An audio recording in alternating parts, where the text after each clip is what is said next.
Sir ನಾನು ನಿಮ್ಮ ಹತ್ರ ಕೇಳ್ತೀನಿ, ಆಹಾರ ಪದ್ಧತಿ ಬದಲಾಯಿಸ್ಕೊಳ್ಬೇಕು, ಮನೆ ಊಟ ಮಾಡಬೇಕು, ಒಳ್ಳೆ ತರಕಾರಿ ಹಣ್ಣನ್ನು ತಿನ್ನಬೇಕು ಅಂತೀರಿ, ಕರೆಕ್ಟ್.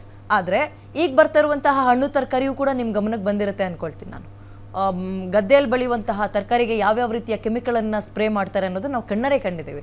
ಸೊ ಹಾಗಾದರೆ ಜನಕ್ಕೆ ಆಹಾರ ಪದ್ಧತಿ ಎಲ್ಲಿ ಬದಲಾಗಬೇಕು, ಹೇಗೆ ಬದಲಾಯಿಸ್ಕೊಳ್ಬೇಕು? ಸೊ ಒಂದಂತ ಹೇಳಿದರೆ ಈಗಂತೂ ನೀವು ಹೇಳಿದ್ರೆ ನಿಜ, ಅಂದರೆ ಬಂದಿರೋ ಹಣ್ಣುಗಳಾಗಲಿ ತರಕಾರಿಗಳಾಗಲಿ ಅದನ್ನು ಕೆಮಿಕಲ್ ಇದೆ ಅಂತೇಳಿ ಒಂದು ಹೌದು, ಅದು ಪಾರ್ಟ್ ಹೌದು, ನಿಜ ನಂಬ್ಕೊಳ್ತೇವೆ.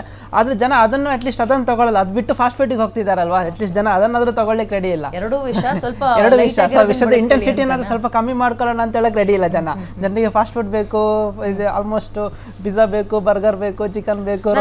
ಕಂಡಿರೋದು ಹೇಳ್ತೀನಿ ಸರ್, ಶುಂಠಿ ಬೆಳೆಯೋದು, ಅದನ್ನ ಬೆಳೆಯೋಕೆ ಹಾಕುವಂತಹ ಒಂದು ಬೀಜ ಅಂತ ಏನ್ ಮಾಡ್ತಾರೆ, ಅವಾಗ ಅದನ್ನ ಕೆಮಿಕಲ್ ಅಲ್ಲಿ ಅದ್ದೋದು, ಅದನ್ನ ಪೂರ್ತಿ ಬೆಳೆ ಬರೋ ತನಕ ಕೂಡ ಕೆಮಿಕಲ್ ಅಲ್ಲೇ ಶುಂಠಿ ಬಳಸ್ತಾರೆ. ಬಟ್ ಅದೇ ಶುಂಠಿನ ನೀವೇನ್ ಹೇಳ್ತೀರಿ, ಅದರಲ್ಲಿ ಬಹಳ ಅದ್ಭುತವಾದಂತಹ ಆರೋಗ್ಯ ಗುಣಗಳಿದ್ದಾವೆ, ಔಷಧಿ ಗುಣಗಳಿದ್ದಾವೆ ಅಂತಾರೆ. ಅಂಡ್ ದಾಳಿಂಬೆ ತಿಂದ್ರೆ ರಕ್ತಕ್ಕೆ ಒಳ್ಳೇದು ಅಂತಾರೆ. ದಾಳಿಂಬೆಗೆ ಹಾಕುವಂತಹ ಕೆಮಿಕಲ್ಗಳನ್ನ ನೋಡ್ಬಿಟ್ರೆ ತಲೆ ಕೆಡಿಸ್ಕೊಬಿಡ್ತಾರೆ. ಅದಕ್ಕೆ ಅಂದ್ರೆ ಅಷ್ಟೊಂದು ಕೆಮಿಕಲ್ ಸ್ಪ್ರೇ ಮಾಡ್ತಾರೆ, ಔಷಧಿಯಿಂದಲೇ ಬೆಳೆಯೋದು. ಸೊ ಇವೆಲ್ಲ ಆರೋಗ್ಯಕ್ಕೆ ಮಾರಕ ಅಲ್ವಾ? ಹಾಗಾದ್ರೆ ಹಣ್ಣು ತರಕಾರಿಯೂ ಕೂಡ ಕೆಮಿಕಲ್ಲೇ ಬರ್ತಾ ಇರೋದು ಇವಾಗ. ಈಗ ಪ್ರತಿಯೊಂದು ಹಣ್ಣಾಗಲಿ ತರಕಾರಿ ಆಗಲಿ ಆಲ್ಮೋಸ್ಟ್ ಕೆಮಿಕಲ್ ಇಂದ ಬರ್ತಾ ಇದೆ. ಅದರಲ್ಲೂ ಕೂಡ ಕೆಲವೊಂದು ನ್ಯಾಚುರಲ್ ಸೋರ್ಸಸ್ ಅಂತ ಇದೆ. ಒಳ್ಳೆ ಗಾಳಿ ತಗೊಳ್ಬೋದು, ಆಪ್ಷನ್ಸ್ ಇದೆ. ಜನರಿಗೆ ಒಳ್ಳೆ ಗಾಳಿ ಬೇಡ, ಒಳ್ಳೆ ನೀರು ಜನರಿಗೆ ತೊಗೊಳ್ಬೋದು. ನೀರು ಬೇಡ ಜನರಿಗೆ, ಫಾಂಟಾ ಬೇಕು, ಇಲ್ಲಾಂದರೆ ಬೇರೆ ಬೇರೆ ಕೋಲ್ಡ್ ಡ್ರಿಂಕ್ಸ್ ಬೇಕು, ಜನರಿಗೆ ತೊಗೊಳ್ಬೋದಲ್ಲ, ಆಪ್ಷನ್ಸ್ ಇದೆ. ಇವಾಗ ನೋಡಿ ಇಂಟೆನ್ಸಿಟಿ ಇದೆ, ನೀವು ಇನ್ಫ್ಲಮೇಷನ್ಸ್ ಇದು, ಇನ್ಫೆಕ್ಷನ್ಸ್ ಇದು, ಇಲ್ಲಾಂದರೆ ಕೆಮಿಕಲ್ಸ್ ಇದ್ದು ಇಂಟೆನ್ಸಿಟಿ ಇದೆ. ನೋಡಿ ಫಾಸ್ಟ್ ಫುಡ್ಸಲ್ಲಿರೋ ಐಟಮ್ಸ್ ಇದ್ದು ಇನ್ಫ್ಲಮೇಷನ್ಸ್ ಏನಿದೆ, ಇಲ್ಲಾಂದರೆ ಇಂಟೆನ್ಸಿಟಿ ಕೆಮಿಕಲ್ಸ್ ಹೈ ಇದೆ. ಸೊ ಕಮ್ಮಿ ಇರೋ ಕೆಮಿಕಲ್ಸ್ ಇದು ತೊಗೊಳ್ಳಿ. ಹೇಗೋ ತೊಗೊಳ್ತಿದ್ದಾರೆ, ಕೆಮಿಕಲ್ಸ್ ತೊಗೊಳ್ತಿದ್ದಾರೆ, ವಿಷ ಪದಾರ್ಥ ತೊಗೊಳ್ತಿದ್ದಾರೆ, ಸ್ವಲ್ಪ ಕಮ್ಮಿ ಇರೋ ಇಂಟೆನ್ಸಿಟಿ ಇರೋ ತೊಗೊಳ್ಳಿ ಮೇನಾಗಿ. ಸೊ ಮೇನಾಗಿ ಚೆನ್ನಾಗಿ ನೀರು ಕೊಟ್ಟಿರಿ, ಪ್ರಾಪರಾಗಿ ಏನು ಫ್ರೀ ಸಿಗ್ತಾ ಇದೆ ಜನರಿಗೆ, ಅದು ತಗೊಳ್ಳಿ ಜನ ರೆಡಿ ಇಲ್ಲ. ನೀರು ಜನರಿಗೆ ಅವೈಲೇಬಿಲಿಟಿ ತುಂಬ ಚೆನ್ನಾಗಿದೆ, ನೀರಿಗೇನು ಹಣ ಕೊಡೋದು ಬೇಡ. ಅದೇ ಬೇರೆ ಐಟಮ್ಸಿಗೆ ನೀರಿಗೆ ಆದರೆ ತುಂಬ ಹಣ ಕೊಡಬೇಕು. ನೀರು ತುಂಬ ಡೈಲಿ ನಮ್ಮ ಮೂಲಭೂತ ಸೌಕರ್ಯದಲ್ಲಿ ಗಾಳಿ ನೀರು ಇದೆಲ್ಲ ಒಂದು. ಅದರಲ್ಲಿ ನಮಗೆ ಗಾಳಿ ಚೆನ್ನಾಗಿರೋದು, ಪ್ರಾಪರ್ ಬ್ರೀದಿಂಗ್ ಯಾರು ಮಾಡ್ತಾರೆ, ಗಾಳಿ ಇದೆ ಅದಕ್ಕೆ ಯಾರು ತಗೊಳ್ತಾ ಇಲ್ಲ. ಮೇ ಬಿ ಆಕ್ಸಿಜನ್ ಕೊಟ್ಟು ಹಣ ಕೊಟ್ಟು ತಗೊಳ್ಳೋದಿದ್ರೆ ಜನ ಚೆನ್ನಾಗಿ ತಗೊಳ್ತಾ ಇದ್ರೇನೋ ಆಕ್ಸಿಜನ್ನ ಪ್ರಾಪರಾಗಿ. ಅದೇ ಜೊತೆ ನೀರು ಅಷ್ಟೇ, ನೀರು ಎಕ್ಸ್ಪೆನ್ಸಿವ್ ಇದ್ರೆ ತುಂಬ ಚೆನ್ನಾಗಿ ತಗೊಳ್ತಾ ಇದ್ರೇನು, ನೀರು ಪ್ರಾಪರಾಗಿ ಕುಡಿತಾ ಇಲ್ಲ, ಪ್ರಾಪರಾಗಿ ಬ್ರೀದಿಂಗ್ ಪ್ರಾಕ್ಟೀಸ್ ಮಾಡ್ತಾ ಇಲ್ಲ. ಯಾಕಂದರೆ ಲಂಗಲ್ಲಿ ಆಕ್ಟಿವಿಟಿ ಇಲ್ಲ, ಪ್ರಾಪರ್ ಆಕ್ಸಿಡೇಷನ್ಸ್ ಆಗ್ತಾ ಇಲ್ಲ, ಆಕ್ಸಿಡೇಟಿವ್ ಸ್ಟ್ರೆಸ್ ಆಗ್ತಾ ಇದೆ, ಕಾರ್ಟಿಸಾಲ್ ಲೆವೆಲ್ ಜಾಸ್ತಿ ಹೋಗ್ತಾ ಇದೆ, ಹಾರ್ಮೋನಲ್ ಇಂಬ್ಯಾಲೆನ್ಸ್ ಆಗ್ತಾ ಇದೆ, ಬ್ಲಡ್ಡಲ್ಲಿ ಸರ್ಕ್ಯುಲೇಷನ್ಸ್ ಇಂಪ್ಯಾಕ್ಟ್ ಆಗ್ತಾ ಇದೆ, ಬಾಡಿಯಲ್ಲಿ ಹಾರ್ಮೋನ್ ಇಂಬ್ಯಾಲೆನ್ಸಿಂದ ಡಯಾಬಿಟಿಸ್ ಬರ್ತಾ ಇದೆ, ಹೈಪರ್ ಟೆನ್ಷನ್ಸ್ ಬರ್ತಾ ಇದೆ. ಸೊ ಪ್ರತಿಯೊಂದು ಈ ರೀತಿ ಚೇಂಜಸ್ ಆಗ್ತದೆ. ಮೇನ್ ಆಗಿರೋ 6 ಅಂತ ಹೇಳ್ತಾರೆ ಯೂಶಲಿ ನಾವು ಹೆಲ್ತನ್ನು ಕಾಪಾಡ್ಕೊಳ್ಳಿಕ್ಕೆ.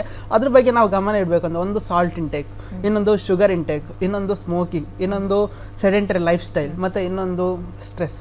ಸೊ ಇದಿಷ್ಟನ್ನು ನಾವು ನಾರ್ಮಲ್ ಆಗಿ ಇದಿಷ್ಟು ನಮ್ಮ ಗಮನದಲ್ಲಿ ಇರಬೇಕು.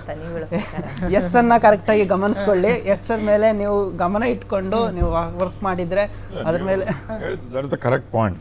ಒಂದೇನಿದೆ, ನಾವು ವೈದ್ಯರು vegetarian food, vegetables is good ಅಂತೀವಿ, fruits good.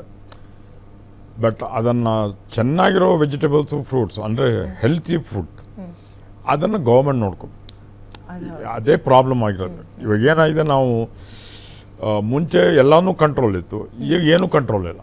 We are become the name of capital country, capitalistic country, everything is possible.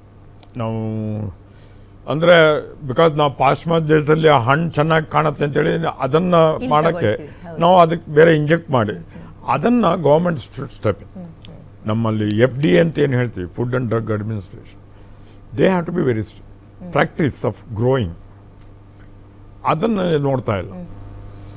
Because example ಹೌದು ಡಾಕ್ಟರ್, ಈಗ ಒಂದು 20 ದಿನದಲ್ಲಿ ಆತನಿಗೆ ಬೀಟ್ರೂಟ್ ಬೆಳೆ ಬೇಕು ಅಂದರೆ ಹಾಕಿ 1 ತಿಂಗಳಾಗಿರುತ್ತೆ, ಬೆಳೆಗೆ ಏನಿಲ್ಲ ಅಂದರೂ ಕನಿಷ್ಠ ಪಕ್ಷ 3 ರಿಂದ 4 ತಿಂಗಳು ಬೇಕು. ಮುಂದಿನ ತಿಂಗಳು ಮಾರ್ಕೆಟ್ ಚೆನ್ನಾಗಿದೆ ಅಂದರೆ ಇವತ್ತು ಒಂದ್ಸಲ ನೀರನ್ನು ಹಾಯಿಸಿ ಅದಕ್ಕೆ ನಾಳೆ ಒಂದು ಕೆಮಿಕಲ್ ಅಥವಾ ಒಂದು ಗೊಬ್ಬರ ಹಾಕಿದ್ರೆ ಅದು ಮುಂದಿನ ವಾರ ಇಷ್ಟು ದಪ್ಪ ಸೈಜ್ ಸಿಗುತ್ತೆ. ನಾನು ಕಣ್ಣಾರೆ ಕಂಡಿದ್ದೀನಿ ಇದನ್ನೆಲ್ಲ. ಅಂದರೆ ನಾವು ತಿಂತಾ ಇರುವಂಥ, ನೀವು ಹೇಳ್ತೀರಿ ತರಕಾರಿ ತಿನ್ನಿ, ತರಕಾರಿಲೂ ಕೆಮಿಕಲ್ ಇದೆ ಅಲ್ವಾ? ಅದನ್ನು ನಾವು ಗೌರ್ಮೆಂಟ್ ಶುಡ್ ಸ್ಟೆಪ್ ಇನ್. ಅದೇ ಹೇಳಲ್ಲ, ಇದು ಈ hybrid varieties are various chemical being used. ಆಮೇಲೆ ಕೆಲವೊಂದು ಹಣ್ಣುಗಳು ಸೀಸನ್ ವೈಸ್ ಮಾತ್ರ ಸಿಗುತ್ತೆ. ಎಕ್ಸಾಂಪಲ್ ಹಲಸಿನ ಹಣ್ಣು, ಮಾವಿನ ಹಣ್ಣು, ನೇರಳೆ ಹಣ್ಣು. ಬಟ್ ಈಗ ಬಂದಿರೋ ಟೆಕ್ನಾಲಜಿನ ಮತ್ತೊಂದು, ಎಲ್ಲ ಕಾಲದಲ್ಲೂ ಮಾವಿನ ಹಣ್ಣು ಸಿಗೋ ಟೈಮ್ ಬಂದಿದೆ. ಇವಾಗ ಎಲ್ಲ ಟೈಮಲ್ಲೂ ಕಿತ್ಲೆ ಹಣ್ಣು ಸಿಗುತ್ತೆ. ಅದೆಷ್ಟು ಮಾರಕ, ಅದನ್ನ ತಿಂದ್ರೆ ಎಷ್ಟು ಅದನ್ನ FDA ಹ್ಯಾಸ್ ಬಿಕಮ್ ಸ್ಟ್ರಾಂಗ್. ಅವರು ಗ್ರೋತ್ ಪ್ಯಾಟ್ರನ್ ಅವ್ರ ಪ್ರಾಕ್ಟೀಸಸ್ ಶುಡ್ ಚೇಂಜ್. ನಮ್ಮ FDA ಅಂತ ಹೇಳ್ತೀವಿ, ಫುಡ್ ಆ್ಯಂಡ್ ಡ್ರಗ್ ಅಡ್ಮಿನಿಸ್ಟ್ರೇಷನ್ ಅಂತ ಹೇಳ್ತೀವಿ. ಎರಡೂ ಅವರೇ ಕಂಟ್ರೋಲ್ ಮಾಡೋದು. ಡ್ರಗ್ಸು ಅವರೇ ಕಂಟ್ರೋಲ್ ಮಾಡೋದು, ಫುಡ್ಡು ಅವರೇ ಕಂಟ್ರೋಲ್ ಮಾಡೋದು. ಎರಡೂ ಅವರು ಸರಿಯಾಗಿ ಕಂಟ್ರೋಲ್ ಮಾಡೋದು. That is the problem. Okay, ಇನ್ನೊಂದು ಡಾಕ್ಟರ್, ಈಗ ನಿಮ್ಮ ಬಳಿ ಹಾರ್ಟ್ ಪೇಷಂಟ್ಗಳು ತುಂಬ ಜನ ಬರ್ತಾರೆ, ಅವರಿಗೆ ನೀವು ಮೆಡಿಕೇಶನ್ಸ್ ಜೊತೆಗೆ ಊಟದಲ್ಲೂ ಬದಲಾವಣೆ ಮಾಡ್ಕೊಳ್ಳಿ ಅಂತೀರಿ. ಹಾಗಾಗಿ ಈ ಪ್ರಶ್ನೆ ಕೇಳ್ತಾ ಇದ್ದೀನಿ, ಹೃದಯಕ್ಕೆ ಬಹಳ ಪ್ರಿಯವಾದಂತಹ ತರಕಾರಿ ಅಥವಾ ಹಣ್ಣು ಅಂತ ಯಾವುದಾದ್ರು ಇದೆಯಾ? ಯಾವುದನ್ನು ಜಾಸ್ತಿ ತಗೊಳ್ಬೇಕು? ಆ ಥರ ಯಾವುದೂ ಇಲ್ಲ. ಬೀಟ್ರೂಟ್ ಎಲ್ಲ ತುಂಬ ಒಳ್ಳೇದು ಅಂತಾರಲ್ಲ, ಅದಕ್ಕೆ ಕೇಳಿದೆ. ಅಲ್ಲ, ಎಲ್ಲ ಆಹಾರವನ್ನು ತೊಗೋಬೋದು ನಾವು, ಆ ಥರ ಏನು ಸ್ಪೆಷಲ್ ರೆಸ್ಟ್ರಿಕ್ಷನ್ಸ್ ಏನು ಮಾಡೋದು. Basically vegetarian food is always better ಅಂತ ನಾವು ಅದು ಎಲ್ಲ ಕಡೆ ಟೆಸ್ಟ್ ಆಗಿ ಯಾವಾಗಲೂ ಅಷ್ಟೇ vegetarian food is much safer. Non vegetarian ಫುಡ್ಡಲ್ಲಿ ಮಟನ್ ಡೆಫಿನೆಟ್ಲಿ ಇಸ್ ಬ್ಯಾಡ್. ಯಾಕಂದರೆ ಅದು ರೆಡ್ ಮೀಟ್ ಅಂತ ಹೇಳ್ತೀವಲ್ಲ, ಅದರಲ್ಲಿ ಕೊಲೆಸ್ಟ್ರಾಲ್ ಇದು ಜಾಸ್ತಿ. ಸೊ ಇಂಜೆಕ್ಷನ್ ಜಾಸ್ತಿ ಆದರೆ ದ್ಯಾಟ್ ಇಸ್ ಬ್ಯಾಡ್. ಬೇರೆ ಲೀನ್ ಮೀಟ್ ಏನಂತ ಹೇಳ್ತೀವಿ, ಅಂದರೆ ಚಿಕನ್, ಕೋಳಿ ಮಾಂಸ ಇಲ್ಲ ಮೀನು ಮಾಂಸ ಇಸ್ ಮಚ್ ಬೆಟರ್. ಅದು ಅದರಲ್ಲಿ ಪ್ರೋಟೀನ್ಸ್ ಜಾಸ್ತಿ ಇರುತ್ತೆ, ಬಟ್ ಫ್ಯಾಟ್ಸ್ ಕಡಿಮೆ. ಫಾರ್ ಎಕ್ಸಾಂಪಲ್ ಮೀನು ಮಾಂಸದಲ್ಲಿ ಆ ಫ್ಯಾಟ್ ಏನು ಹೇಳ್ತೀವಿ, omega fat, that is actually good. But ಈಗ ಅದೇ ಕೋಳಿ ಮಾಂಸವು ಎಷ್ಟು ಡೇಂಜರ್ ಆಗಿದೆ ಅದು ಪ್ರಾಬ್ಲಮ್ ಆಗಿದೆ.